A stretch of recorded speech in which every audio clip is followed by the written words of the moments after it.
السلام علیکم ورحمۃ اللہ وبرکاتہ. آپ سب کو رمضان مبارک ہو. اللہ تعالیٰ اس رمضان کو ہمارے لیے زندگی کا بہترین رمضان بنا دے اور اس رمضان میں اللہ تعالیٰ ہماری مغفرت فرما دے. میں اس رمضان میں آپ کو ایک چیلنج دے رہا ہوں، بلکہ آپ کو کیا اپنے آپ کو بھی دیتا ہوں. وہ چیلنج یہ ہے کہ آج پہلا روزہ ہے، پہلا روزہ شروع ہونے والا ہے. آپ نے اپنا ویٹ چیک کرنا ہے. جو بھی آپ کا ویٹ ہو وہ آپ کسی جگہ نوٹ کر لیجئے.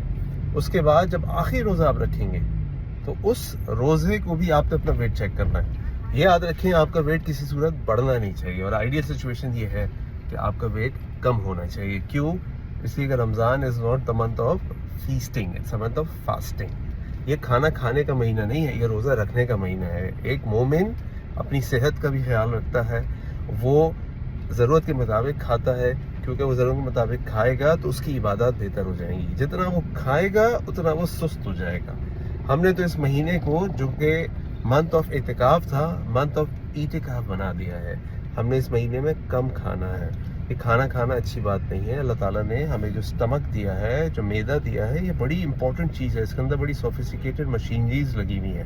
اگر اس میں ہم کچرا ڈالیں گے، اس میں ہم گاربیج ڈالیں گے، اس میں ہم ہلکی کوالٹی کا کھانا ڈالیں گے، گھی ڈالیں گے عجیب عجیب سا، تو ہمارا یہ پیٹ خراب ہو جائے گا. اور اللہ نہ کرے کسی کا معدہ خراب ہو جائے تو آپ پوچھیں اس سے کہ اس کا کیا حال ہوتا ہے. کانسٹیپیشن، گیسز، ایسیڈیٹی اور پتہ نہیں کیا کیا. اللہ تعالیٰ ہم سب کی حفاظت فرمائے. تو کیا آپ اس چیلنج کے لیے ریڈی ہیں؟ Be ready for this challenge, the Ramzan fasting challenge. السلام علیکم ورحمۃ اللہ وبرکاتہ.